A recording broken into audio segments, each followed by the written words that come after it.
انہوں نے اپنی بیٹی جناب سارہ کا نکاح کر دیا. کچھ آگے بڑھے تو ایک ظالم بادشاہ سے ٹکرائے.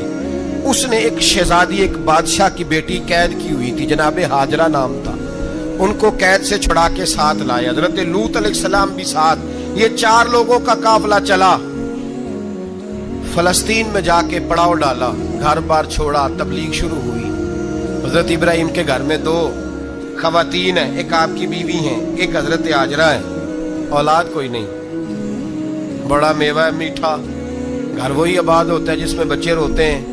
گھر ہوتا ہی وہ ہے جس میں بچوں کی چنچناہٹ ہوتی ہے, بھن بھناہٹ ہوتی ہے. حضرت ابراہیم نے ایک بچہ روتے ہوئے دیکھا تو آنکھوں میں آنسو آئے. کہنے لگے ربی حب لی من الصالحین, یا اللہ مجھے بھی نیک اولاد عطا کر. حضرت سارہ نے سن لیا. کہنے لگی ابراہیم شاید میرے بطن سے تو آپ کو نصیب نہیں, ہاجرہ سے نکاح کر لو. جناب ہاجرہ سے نکاح ہوا. اللہ تو بڑا بے نیاز ہے. رب کریم نے حضرت اسماعیل جیسا خوبصورت بیٹا عطا فرمایا. بیٹا کالا سیاہ بھی ہو تو سینے کی ٹھنڈک ہوتا ہے, پر یہ تو وہ بیٹا ہے جس کی پیشانی میں نور محمدی چمکتا ہے صلی اللہ علیہ وسلم. حضرت سیدنا اسماعیل علیہ اتنے خوبصورت. اب جس بیوی کے یہاں بیٹا تھا, بیٹھنا اٹھنا بھی زیادہ اس کے پاس, آنا جانا بھی اس کے پاس, توجہ ادھر ہو گئی. جناب سارہ رشک کرنے لگی. ایک دن کہنے لگی اسے چھوڑا جنگل میں, وادی غیر ذی زرع, مکے کے پاس. بھائی ایک بیٹا عالم دین بنا لو. کہنے لگا روٹی کہاں سے کھائے گا؟ تیرے 5 بیٹے ہیں, کو حافظ قرآن بنا, کہتے روٹی کہاں سے کھائے گا؟ وہ بچہ بھی کہتا ہے میں کہاں سے کھاؤں گا. حضرت ابراہیم علیہ السلام تو چند مہینے کا بچہ چھوڑ آئے, تو کہاں سے روٹی کھائی حضرت اسماعیل نے؟ کہاں سے کھائی ان کی اماں نے روٹی؟ بھوکے مر جاتے ہیں یہ سارے. میں بڑی ذمہ داری سے کہا کرتا ہوں کہ جتنی خوبصورت روٹی اللہ کریم دین کے خادموں کو عطا کرتا ہے شاید کسی اور کے نصیب ہوتی ہو, لیکن ہم لوگ توجہ ہی نہیں کر رہے. ہمارا ذوق ہی نہیں بن رہا. ہم یہ محنت ہی نہیں کر رہے کہ قوم کو مستند علماء کی ضرورت ہے. علاقوں کے علاقے خالی ہیں, ادھر ہمارا مزاج ہی نہیں بن رہا, توجہ ہی نہیں دین کی خاطر. اور پھر چلے بچے تو بعد کی بات ہے نا, جو ابھی خود جوان ہے وہ بھی یہ دعا. ایک صاحب مجھے کہنے لگے میں دعا مانگ رہا ہوں اللہ مجھے بیٹا دے تو میں اسے دین پہ لگاؤں گا. تو میں نے کہا آپ بھی بوڑھے نہیں ہوئے, آپ خود ہی لگ جائیں. بیٹا تو ابھی آئے گا تو لگے گا نا. تو آپ تو اس وقت ہے تو آپ تو پہلے لگے نا صاحب. 2 گھنٹے تو نکال کے آئے, دین سیکھنے کو کافی ہے. آپ اتنی لمبی سوچ رہے ہیں کہ بچہ آئے گا تو بڑا ہوگا تو وہ جائے گا تو دیکھی جائے گی. ابھی تو آپ ہیں تو آپ تو آؤ. حضرت ابراہیم نے بچہ وہاں چھوڑا. یہاں سے جو عمرہ کرنے لوگ جاتے ہیں نا, جو حج کرنے جاتے ہیں, ان کو پتا ہے کہ وہاں دنیا کی ہر نعمت ملتی ہے, پھر بھی ڈبل ٹرپل پیسے لوگ جیبوں میں ڈال کے جاتے ہیں. حضرت ابراہیم جب وہاں لے کے گئے تو کوئی انسان نہیں تھا, پانی کا قطرہ نہیں تھا. 2 کلو کھجوریں, ایک مشکیزہ. بیوی کو تھمایا. ہمارے گھر میں ہزاروں چیزیں پڑی ہیں, لیکن وہ جو توکل ہے نا وہ ختم ہو گیا ہے. اللہ دے گا, حلال حلال پہ قناعت کرے, جائز جائز پہ بھروسہ کرے, رب کریم عطا کرنے والا ہے. وہ مزاج ختم ہو گیا. حضرت سیدنا ابراہیم علیہ السلام 2 کلو کھجوریں, ایک مشکیزہ پانی کا دے کر کے, اور وہاں بٹھایا آپ نے اپنے بچے کو اور اپنی زوجہ جناب ہاجرہ کو, اور بٹھا کر کے یہ واپس پلٹنے لگے. تو حضرت ہاجرہ سلام اللہ علیہ نے آواز دی, کہا ابراہیم کس کے سہارے پہ چھوڑ کے جا رہے ہیں؟ جہاں آب زمزم کا کنواں ہے نا, جو لوگ گئے ہیں انہوں نے صفا مروہ کی صحیح کی ہے, صفا مروہ سے باہر نکلے نا, سرکار کی ولادت کا مقام ہے, اس جگہ پہ آب زمزم کا کنواں تھا. وہاں حضرت سیدنا ہاجرہ کو بٹھایا. کوئی چیز نہیں, کوئی درخت نہیں, کوئی کھیت نہیں, کوئی پانی نہیں, کوئی کنواں نہیں. وہاں بٹھایا اور بٹھا کر کے نکلنے لگے تو جناب ہاجرہ فرمانے لگی ابراہیم کس کے سہارے پہ چھوڑ کے جا رہے ہو؟ کہنے لگے اللہ کے سہارے پہ. تو پاک باز بی بی نے ایک لفظ پوچھا, کہا ابراہیم یہ میرے رب کا حکم ہے, یہ میرے, بس جن کا عقیدہ توحید مضبوط ہو ان کے لیے ایک جملہ کافی ہوتا ہے, یہ میرے اللہ کا حکم ہے. تو جناب ابراہیم علیہ السلام فرمانے لگے ہاجرہ ہاں رب کا حکم ہے. جب یہ لفظ کہے تو چاہیے تھا نا حضرت ابراہیم تسلی دیتے, تو بی بی صاحبہ تسلی دینے لگی. عرض کرنے لگی ابراہیم اگر اللہ کا حکم ہے تو پھر آپ ہماری فکر نہ کرنا, اگر یہ رب کا حکم ہے تو پھر ہماری فکر نہ کرنا. جس رب نے ہمیں یہاں تک پہنچایا ہے وہ ہمیں کبھی بھی ضائع نہیں فرمائے گا. پھر فکر نہ کرنا، حضرت ابراہیم آ گئے، بات آپ نے سنی ہوئی ہے، اشارہ کرنا مقصود ہے۔ 13 سال میں چلے مان بھی لیا جائے بعض روایات کی روشنی میں کہ آتے جاتے بھی رہے، لیکن مکمل دیکھ بھال اپنے بچے کی پرورش میں پورا حضرت ابراہیم علیہ السلام کا کردار، سارا کردار ماں کا تھا۔ میں جب خواتین کے بارے میں کوئی بات کرتا ہوں تو میں آپ کو اکثر کہتا ہوں کہ یہ صرف بیوی کے لیے حکم نہیں ہوتا، یہ ٹریننگ بیٹی کو دینی ہے اور بہن کو دینی ہے، یہ تربیت کرے اپنے گھر میں۔ میں تجربے کی روشنی میں یہ بات عرض کیا کرتا ہوں کہ بھائی بچے باپ کے فرما بردار اس وقت ہوتے ہیں جب اماں انہیں باپ کا فرما بردار کرتی ہے، اور بچے باپ کے نافرمان بھی تب ہوتے ہیں جب اماں انہیں باپ کا۔ میں نے اپنے کانوں سے سنا ایک دفعہ ایک بچہ اپنے باپ سے کہہ رہا ہے آپ نے تو ساری زندگی باہر گزار دی، پیسے کمانا کون سا مشکل کام ہے، دکھ سکھ تو سارے اماں نے برداشت کیے، سکولوں میں وہ جاتی تھی، فلانا کام وہ کرتی تھی، فلانا کام۔ اب یہ سوچ اس کی ذاتی تو نہیں، یہ اس کو دی گئی ہے، اور اگر اس کو یہ سوچ دے دی جائے کہ اماں کہے کہ میں تو اپنوں میں رہی ساری زندگی، میں نے تو اپنوں میں وقت گزارا، اور تیرا باپ تو کئی دفعہ جنازے بھی نہیں پڑھ سکا، نے تو ماں باپ ایسے دفن کر دیے، وہ اگر یہ سوچ فراہم کرے تو پھر بچہ باپ کا فرما بردار ہوتا ہے۔ اور یہ والی روایتیں ہم بیوی کو سناتے ہیں، حالانکہ کس کو سنانی چاہیے؟ بولیے، بہن اور بیٹی کو۔ بہن اور بیٹی کو سنائیں یہ باتیں، ان کو سمجھائیں، تاکہ آگے جا کے وہ جو گھر ترتیب دے وہ گھر بڑا عمدہ اور نکھرا ہوا ہو۔ حضرت سیدنا ابراہیم 13 سال کے بعد آئے، چونکہ گھر میں اللہ تبارک و تعالیٰ کی دوستی کا چرچا تھا، اللہ تبارک و تعالیٰ کی محبوبیت کا غلبہ تھا۔ 13 سال کے بعد فلما بالغ معہ سعیا، بیٹا جب اتنا بڑا ہوا کہ سال چلنے لگا تو حضرت ابراہیم نے اپنے بیٹے کو بلا کے کہا بیٹا مجھے خواب آئی ہے، میں تجھے ذبح کر رہا ہوں، تیری کیا رضا ہے؟ تو حضرت اسماعیل کہنے لگے یا ابت افعل ما تؤمر، ابا جی اللہ جیسے حکم دیتا ہے میرے ساتھ ویسے ہی کریں، جیسے اللہ حکم دیتا ہے ویسے ہی، بولیے، ویسے ہی کریں۔ حضرت حاجرہ کو کہا کہ ایک دوست نے دعوت کی ہے تو وہاں جا رہے ہیں، بی بی مطمئن ہے، تفصیلات کی ضرورت نہیں، ختم بات، اعتبار ہے، مطمئن ہو گئی۔ شیطان پیچھے سے آیا اماں کے پاس، ذرا تھوڑی دیر کے لیے تصور جمائیے، یہاں تو پڑوسن آ کے کوئی بات بتا دیتی ہے خاوند کے بارے میں تو کئی مہینے جھگڑا جاری رہتا ہے، پڑوسن محلے دار۔ شیطان نے آ کے بتایا لفظ کیا ہے؟ کہا حاجرہ تمہیں پتا ہے کہاں جا رہے ہیں؟ کہا دوست کی دعوت میں۔ تو کہنے لگے دوست کون ہے؟ رب کریم، اور ابراہیم کا خیال ہے کہ اس رب نے مجھے حکم دیا ہے کہ میں ذبح کروں۔ تو حضرت حاجرہ کہنے لگی کبھی باپ بھی بیٹے ذبح کرتے ہیں؟ شیطان کہنے لگا ان کا خیال ہے کہ ان کے رب نے حکم دیا ہے۔ جناب حاجرہ فرمانے لگی اگر رب نے حکم دیا تو پھر تو مجھے شیطان لگتا ہے، تو مجھے شیطان لگتا ہے۔ کہا کیا مطلب؟ فرمانے لگی اگر رب کریم کا حکم ہے تو میرے پاس ایک اسماعیل ہے، اگر 1000 بھی ہوتے میں سارے اللہ کے راستے میں پیش کر دے دیتی، مالک کا ہی تو ہے سارا کچھ، اسی کا ہے، اس میں لیت اللہ کی کیا گنجائش؟ حضرت سیدنا ابراہیم علیہ السلام نے بیٹے کے حلق پہ چھری رکھ بھی دی اور چھری چلا بھی دی، رکھ بھی دی، اور وہ تو اللہ کریم نے فرمایا یا ابراہیم قد صدقت الرؤیا، ابراہیم تو نے خواب سچا کر دکھایا، وہ قیامت تک تیرا نام رہے گا۔ حضرت ابراہیم نے وطن بھی دیا، جان بھی دی، بیٹا بھی، اللہ کریم نے دمبے دیے، فرمایا یہ فدیہ ہے۔ اب یہ قربانی قیامت تک حضرت ابراہیم کے طریقے کے مطابق جاری ہے۔ حضرت ابراہیم بہت بڑے مہمان نواز تھے، بہت بڑے۔ آپ جب مصر میں قیام تھا تو بڑے بڑے لمبے چوڑے لنگر پکتے تھے، لوگ آیا جایا کرتے تھے، بڑا تفصیل کے ساتھ کھانا ہوتا تھا۔ مہمان نوازی آپ کی خاص صفت مبارکہ ہے۔ ہمارے ہاں بھی مہمان نوازی ہوتی ہے امیروں کی، بلکہ اب تو مہمان نوازی اس طرح کی ہے کہ کل تیری میرے پاس دعوت ہے اور پرسوں میری تیرے پاس ہے۔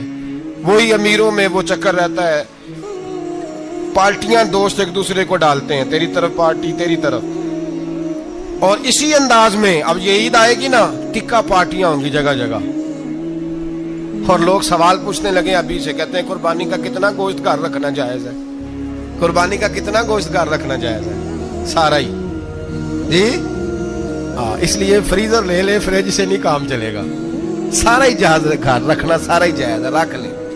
اور خدا کے بندے، قربانی وہ بندہ دیتا ہے جو سارا سال ہی گوشت کھاتا ہے، صحیح کہہ رہا ہوں؟ قربانی صاحب نصاب، صاحب استطاعت بندہ دیتا ہے نا، تو وہ سارا سال ہی گوشت، تو سارا گھر میں رکھنا بھی جائز ہے، لیکن سارا دے دینا بھی۔ تو جو آ رہی ہے اس پہ کیوں توجہ کرتے ہو؟ جو دوسرا جائز ہے اس پہ کیوں نہیں عمل کرتے؟ سارا تقسیم کر دیں، بات ختم ہوئی۔ یقین کریں، محرم میں جا کے دوست ٹیلی فون کر کے سوال پوچھتے ہیں، کہتے ہیں صاحب سنا ہے قربانی کا گوشت محرم میں کھانا جائز نہیں۔ میں کہ نہیں، ربیع الاول چ بھی جائز جے، رجب رمضان تک کھاؤ، کوئی بندہ نہیں منع کرتا، اس لیے کہ کسی کو دینا تو پسند ہی نہیں۔ یا پھر اس میں سے جو خاص خاص چیزیں ہیں وہ اپنی فریج میں، اور باقی جو ہے وہ دوسروں کے لیے۔ یہ کیا طریقہ ہے ہمارا؟ اور اسی پہ عمل ہے۔ اللہ تبارک و تعالی ہمیں سمجھنے کی توفیق عطا فرمائے۔ حضرت ابراہیم بہت بڑے مہمان نواز تھے، صرف قربانی نہیں دیتے تھے، سارا سال بہت سارا لنگر، بہت سارا کھانا پینا، بہت ساری چیزیں جاری رہتی تھی۔ اور جتنے غریب لوگ تھے فلسطین کے، ان کو پتا تھا کہ حضرت ابراہیم علیہ السلام کا لنگر جاری ہے۔ فلسطین میں جب آپ کا قیام تھا، ایک دفعہ ڈھیروں مہمان آ گئے اور کھانے کو کوئی چیز نہیں۔ حضرت سارہ اور جناب ہاجرہ دونوں اس وقت موجود تھیں۔ وہ کہنے لگی ابراہیم بہت سارے مہمان آ گئے تو کیا کریں؟ جناب سارہ کہنے لگی کس طرح کر کے ان کی مہمان نوازی کرنی؟ اور حالات یہ ہیں کہ قحط پڑا ہوا ہے فلسطین میں، مصر میں، دور دراز علاقوں میں۔ تو حضرت ابراہیم کہنے لگے یہ اللہ کے مہمان ہیں اور ہمیں رب کریم کا بندہ سمجھ کے آ گئے، اللہ ہی بندوبست کرے گا۔ فرمانے لگے میرا مصر میں ایک دوست ہے، وہ قحط کے دنوں میں غلہ جمع کر لیتا ہے، میں اس کی طرف پیغام بھیجتا ہوں، مجھے امید ہے وہاں سے غلہ ملے گا۔ 2 3 5 اونٹ والے غلام بلائے اور ان کو کہا کہ جاؤ غلہ لے آؤ مصر کے دوست سے۔ وہ لوگ کہتے ہیں ہم غلہ لینے گئے، وہاں جب پہنچے تو حضرت ابراہیم خلیل اللہ علیہ السلام کا پیغام دیا تو آپ کا وہ دوست کہنے لگا غلہ تو بے شمار تھا، مجھے خبر نہیں تھی کہ حضرت ابراہیم کا پیغام آئے گا، تو میں تو سارا تقسیم کر چکا ہوں، لوگ لے گئے، اب تو کوئی شے نہیں۔ اب وہ خالی آ گئے، 5 کے 5 اونٹ۔ جب خالی آئے تو حضرت ابراہیم کی حویلی کی دیواریں چھوٹی چھوٹی تھیں، ان غلاموں میں سے، خادموں میں سے، آپ کے ان چاہنے والوں میں سے ایک کہنے لگا یار وہ غریب تو انتظار کر رہے ہوں گے کہ غلہ لینے گئے ہیں، ہمیں روٹی ملے گی۔ چھوٹی چھوٹی دیواریں ہیں، وہ جب دیکھیں گے نا خالی آ گئے تو انہیں تکلیف ہوگی، اس طرح کرو بوریوں میں ریت بھر لیتے ہیں، ریت بھر کے لے جاتے ہیں، بعد میں اندر رکھ کے انہیں سمجھا بہلا لیں گے یا حضرت ابراہیم کو بتائیں گے، وہ خود ہی ان لوگوں کی دل جوئی فرمائیں گے۔ اب غلہ کی جگہ ریت بھر کے اونٹوں پہ رکھ کے لائی گئی، لا کے بوریاں جب رکھ دی گئیں، حضرت ابراہیم علیہ السلام دوپہر کے وقت آرام فرما رہے تھے، بی بی سارہ اٹھی، کہتی ہیں جب میں نے دیکھا نا کہ بوریاں پہنچ گئی ہیں تو گئی، غلام کو ساتھ لیا اور اس کو جب کھولا نا تو کہتی اتنی حسین گندم میں نے پہلے کبھی دیکھی نہیں تھی، اتنا پیارا دانا میں نے کبھی ملاحظہ ہی نہیں کیا تھا۔ فرماتی ہیں جب اس کو پیس کر چکی میں روٹیاں پکائیں تو خوشبو دور دور تک پھیل گئی، اعلیٰ غذا بنی، بڑے بڑے کھانے بیویوں نے مل کے پکائے، چن دیے گئے۔ حضرت ابراہیم اٹھے تو لوگ کھانا کھا رہے، سجدہ شکر ادا کیا، اور جب سجدے میں گئے تو وہی آنے لگے، پھر رونے لگے۔ جب پلٹ کر باہر تشریف لائے تو جناب سارہ کہنے لگی ابراہیم تمہارا مصری یار بڑا اچھا ہے، اس نے اتنی اعلیٰ گندم بھیجی ہے کہ اتنی تو میں نے پیاری گندم کبھی دیکھی نہیں۔ جناب ابراہیم مسکرائے، فرمانے لگی سارہ یہ مصری یار نے نہیں بھیجی، یہ میرے عرشی یار نے بھیجی ہے، یہ میرے عرشی یار نے بھیجی ہے۔ بھائی مہمان نوازی مزاج تھا، ہاتھ لٹا دینا مزاج تھا، دوسروں کی اشک شوئی مزاج تھا۔ حضرت ابراہیم علیہ السلام کا طریقہ ہے قربانی، حضور نے ان کا طریقہ بیان کیا۔ اگر سال کے بعد قربانی دینا ان کا طریقہ ہے تو سارا سال غریبوں کو روٹی دینا بھی حضرت ابراہیم کا طریقہ ہے، سارا سال غریب کی نوکری کرنا یہ بھی حضرت ابراہیم کا طریقہ ہے، بھوکے کو کھانا کھلانا یہ بھی۔ میرے مصطفیٰ کریم سید عالم صلی اللہ علیہ وسلم سے صحابہ نے پوچھا حضور بہترین مسلمان کون ہے؟ بہترین مسلمان، تو حضور نے فرمایا جو سلام لینے میں پہل کرے اور غریب کو روٹی کھلانے میں سب سے اچھا ہو، وہ بہترین مسلمان ہے، زبردست مسلمان۔ ہمارے ہاں دعوتیں ہوتی ہیں تو امیروں کی، افطاریاں ہیں تو امیروں کی، اور میرے مصطفیٰ کریم علیہ السلام نے فرمایا بدترین دعوت ہے جس میں امیر بلائے جائے غریب نہ بلائے جائے، وہ بدترین دعوت۔ حضرت ابراہیم کا طریقہ رہا ساری زندگی مہمان نوازی. اور دوسرا ان کا مزاج تھا, اللہ سے پیار ہو گیا تھا نا. جب رب کریم سے محبت ہوتی ہے نا, اور محبت کا احساس ہوتا ہے دل میں, پھر سجدے لمبے ہوتے ہیں. عام آدمی تو نماز بھی نہیں پڑھ سکتا, اسے خدا سے محبت ہوتی ہے, وہ تہجد بھی نہیں چھوڑ سکتا. وہ یہ محبت کی بات ہے نا, جس کو پیار ہوتا ہے اس کی تہجد بھی ہے, اس کی اشراق بھی ہے, چاشت بھی ہے, اس کے عمرے بھی ہیں, اس کے حج بھی ہیں, اس کے بار بار کعبۃ اللہ کے دیدار بھی ہیں. یہ محبت الہی ہے, جوش مارتی. ان لوگ سجدہ کرتے ہیں تو اٹھتے ہی نہیں. اللہ کے بندوں سے پیار کرتے ہیں, اللہ کی. حضرت ابراہیم کو رب کریم سے اتنی محبت تھی, اتنا پیار تھا کہ وہ آپ کی زندگی کے ہر پہلو سے چھلکتا تھا. ایک وقت ایسا آیا کہ اللہ تعالیٰ نے حضرت ابراہیم کو بہت زیادہ مال عطا فرمایا. اتنے اونٹ گنے نہیں جاتے, گائیں اتنی زیادہ کہ شمار نہیں ہوتی, بکرے بکریاں اتنی زیادہ کہ شمار, بہت زیادہ مال اللہ نے عطا فرمایا. اور ابھی کچھ عرصہ پہلے آپ پیچھے جائیں نا, تو جو لفظ مال تھا وہ روپے پہ تو بولا ہی نہیں جاتا تھا, وہ جانوروں پہ بولا جاتا تھا. بہت زیادہ مال اللہ نے دیا, بکریاں, گائیں, اونٹ, بیل, بڑا کچھ. تو رب کریم نے فرشتوں سے فرمایا کہ واتخذ اللہ ابراہیم خلیلا, ابراہیم میرا دوست ہے. تو فرشتے کہنے لگے یا اللہ جسے اتنا کچھ دیا جائے اس نے دوست تو بننا ہی ہوتا ہے, تو نوازا ہی بڑا ہے, اتنا مال, اتنے کھیت کھلیان, اتنا کچھ. اللہ کریم نے فرمایا جاؤ آزمائش کر لو, امتحان لے لو. فرشتہ امتحان لینے پہنچ گیا. حضرت ابراہیم کے جانور چر رہے ہیں چراگاہ میں, حضرت ابراہیم بھی ہیں, غلام بھی ہیں, بہت بڑا ریوڑ ہے. آپ تشریف فرمائیں. ایک فرشتہ آیا تو کھیت میں چھپ کے بیٹھ گیا اور بلند آواز سے کہنے لگا سبحان اللہ والحمد للہ ولا الہ الا اللہ واللہ. یہ تسبیح بڑی پسند ہے, محبوب نے ان کی فضیلت بیان کی. اب وہ حضرت سیدنا ابراہیم علیہ السلام کھڑے تھے تو وہ کھیت میں بیٹھ کے تسبیح پڑھنے لگا سبحان اللہ والحمد للہ ولا الہ الا اللہ. حضرت ابراہیم کہنے لگے یہ میرے رب کا نام کون لے رہا ہے, بڑی اس کی میٹھی آواز ہے, بڑی, کون ہے؟ ڈھونڈنے لگے, گھومتے گھومتے اس کے پاس چلے گئے. فرشتہ انسانی شکل میں, تو میرے رب کا ذکر کر رہا تھا؟ اس نے کہا میں ہی کر رہا تھا. فرمانے لگے یار ایک دفعہ پھر نہیں کرتا؟ تو کہنے لگا ابراہیم پہلے تو میں اپنی مرضی سے کر رہا تھا, تو کہتا ہے تو پیسے لگیں گے, پیسے ہیں تو کر دیتا ہوں. حضرت ابراہیم کہنے لگے بول تو کیا لے گا, میرے اللہ کا ذکر سنانے کا کیا لے گا؟ کہنے لگا جتنی بکریاں آپ چرا رہے ہیں ساری دے دے تو میں اللہ کا ذکر سنا دیتا ہوں. آپ نے فرمایا بس جا تیری ساری ہوئی, میرے رب کا ذکر سنا. اور پھر شروع ہو گیا سبحان اللہ الحمد للہ ولا الہ الا اللہ واللہ اکبر. حضرت ابراہیم علیہ السلام کیف میں, یار پھر ذرا سنا, نہ علما وچ پھسا سانو, تو یار دی گل سنا سانو, ذرا دوبارہ سنا. پھر سنایا, ایک دفعہ پھر کہا. فرشتہ کہنے لگا بس جی آپ کے پیسے پورے ہو گئے. حضرت ابراہیم کہنے لگے چل ایک دفعہ اور سنا. کہنے لگا پیسے لگیں گے, تو کیا لے گا؟ کہنے لگا گائیں بھینسیں ساری میری. فرمایا بس یار اتنی قیمت, تو سنا صحیح, سارا کچھ ہی تیرا. پھر شروع ہو گیا سبحان اللہ والحمد للہ ولا الہ الا اللہ واللہ اکبر. گائیں دے دیں, بھینسیں دے دیں, وہ ذکر سناتا ہے. حضرت ابراہیم کبھی مچلتے ہیں, کبھی روتے ہیں, کبھی آہیں بھرتے ہیں, تو میرے رب کا نام لے رہا ہے, ذرا پھر سے لے. کیف جاری ہے. کہنے لگا بس بھائی. حضرت ابراہیم فرمانے لگے تو اور لے لے جو لینا ہے, مجھے ذکر سنا. اس نے کہا ابراہیم بکریاں میں لے چکا, گائے بھینسیں میں لے چکا, اونٹ رہ گئے, سارے لے لوں گا پھر ذکر سناؤں گا. فرمایا جا تیرا ہوا تو ذکر سناتا رہ, میں دیتا ہوں. دے دیا, کچھ دیر ذکر کیا تو اب خاموش ہو گیا. حضرت ابراہیم خلیل اللہ علیہ السلام فرمانے لگے ذکر سنا. کہنے لگا ابراہیم اب تیرے پاس دینے کو کیا ہے, ہر چیز تو میں لے چکا. آپ فرمانے لگے یہ گائے بھینسیں بکریاں چرانے کے لیے تجھے کوئی نوکر ملازم بھی تو چاہیے نا, تو اس طرح کر مجھے رکھ لے, میں روٹی نہیں مانگوں گا, کھانا نہیں مانگوں گا, تو اللہ کا ذکر سناتا رہنا, میں تیرے جانوروں کی نوکری کرتا رہوں گا. حضرت ابراہیم علیہ السلام نے جب یہ کہا نا, فرشتے کی آنکھوں میں آنسو آ گئے. تر دامنی پہ شیخ ہماری نہ جائیے, ہم دامن نچوڑ دیں تو فرشتے وضو کریں.